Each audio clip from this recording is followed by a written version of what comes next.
اعوذ باللہ من الشیطان الرجیم، بسم اللہ الرحمن الرحیم۔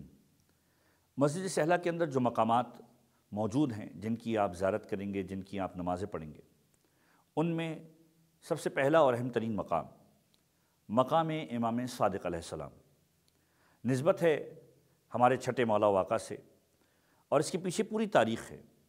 بنیادی طور پر یہ وہ جگہ ہے کہ جہاں پر امام نے 2 رکعت نماز کو ادا کیا، اور اس نماز کی تاثیر یہ تھی کہ مولا نے جب اس نماز کو مکمل کرنے کے بعد خدا کی بارگاہ میں حاجت کو پیش کیا، وہ حاجت انتہائی تیزی کے ساتھ پوری ہوئی، سریع العجابہ۔ اس کی یادگار کے اعتبار سے یہ مقام امام صادق، تاریخی اعتبار سے امام صادق شہر کوفہ میں موجود تھے۔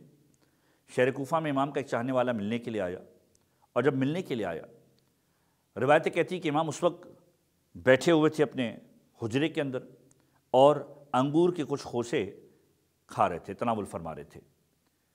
چاہنے والا داخل ہوا، امام کے سامنے آ کر بیٹھا ہے۔ امام نے اسے آفر کی کہ کچھ کھاؤ، اور وہ آنے والا مولا سے کہتا ہے کہ مولا میرا دل نہیں ہے۔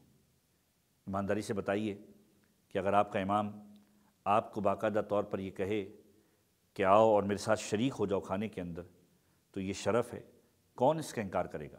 لیکن آنے والا امام کا چاہنے والا ہے، امام کا محب ہے، مولا سے کہتا ہے مولا میرا دل نہیں ہے۔ امام نے کہا کہ تمہارا امام تمہیں پوچھ رہا ہے اور تم انکار کر رہے ہو؟ کہا مولا جو میں دیکھ کر آیا ہوں اس کے بعد اب دل نہیں کرتا کہ میں کچھ کھاؤں۔ مولا نے کہا ایسا کیا دیکھا تم نے؟ اس نے کہا مولا میں نے دیکھا اسی شہر کوفہ کے اندر ایک بوڑھی عورت چلتے ہوئے جا رہی تھی، اور چلتے ہوئے جا رہی تھی، قدم لڑکھڑائے، گری، اس نے ایک جملہ کہا لعن اللہ قاتلہ یا فاطمہ زہرا، خدا لعنت کرے فاطمہ زہرا کے قاتلوں پر۔ مولا میں نے دیکھا جیسے ہی اس نے جملہ کہا، جو افراد فوج کے تھے وہ آئے، اسے گرفتار کر کے لے کر چلے گئے۔ مولا میں یہ سوچتا ہوں کہ شہر کوفہ میں کیا وقت آ گیا کہ فاطمہ زہرا کے قاتلوں سے برات کا اظہار بھی نہیں کیا جا سکتا۔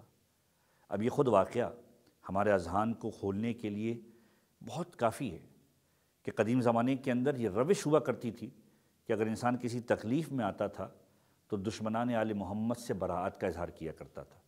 یہ دستور رہا ہے، یہ تہذیب رہی ہے، اور اس تہذیب کو کسی نہ کسی انداز سے ہماری نسلوں تک منتقل ہونا ہے۔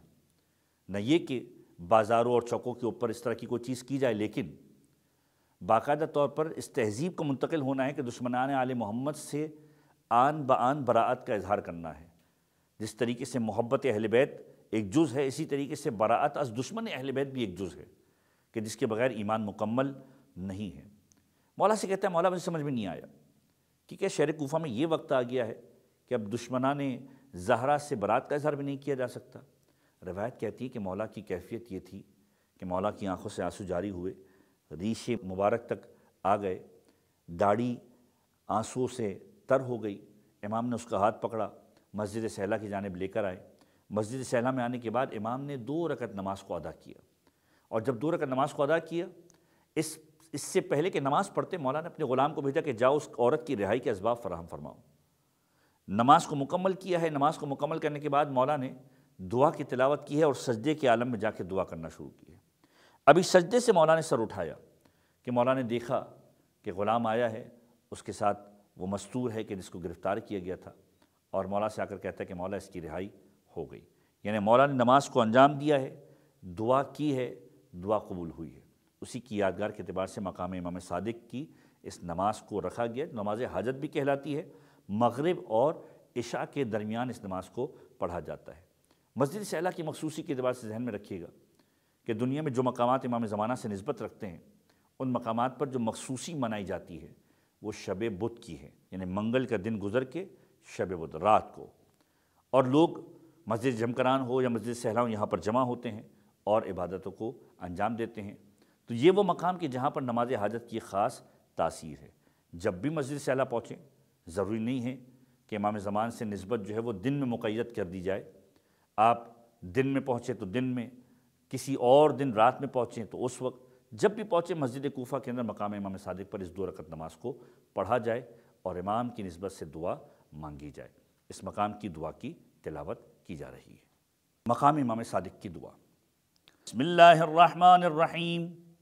انت اللہ لا الہ الا انت مبدع الخلق ومعيدهم أنت الله لا إله إلا أنت خالق الخلق ورازقهم أنت الله لا إله إلا أنت القابض الباسط أنت الله لا إله إلا أنت مدبر الأمور وباعث من في القبور أنت وارث الأرض ومن عليها أسألك باسمك المخزون المكنون الحي القيوم وأنت الله لا إله إلا أنت عالم السر وأخفى وأسألك باسمك الذي إذا دعيت به أجبت وإذا سئلت به أعطيت وأسألك بحقك على محمد وأهل بيته وبحقهم الذي أوجبته على نفسك أن تصلي على محمد وآل محمد وأن تقضي لي حاجتي الساعة يا سامع الدعاء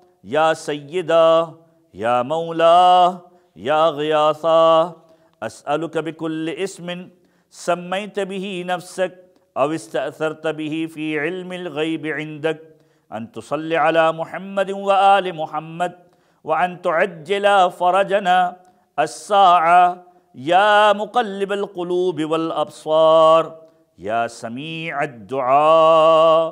سجدے کی حالت میں جائیے اور اپنی حاجتوں کو پروردگار عالم کی بارگاہ میں پیش کیجیے۔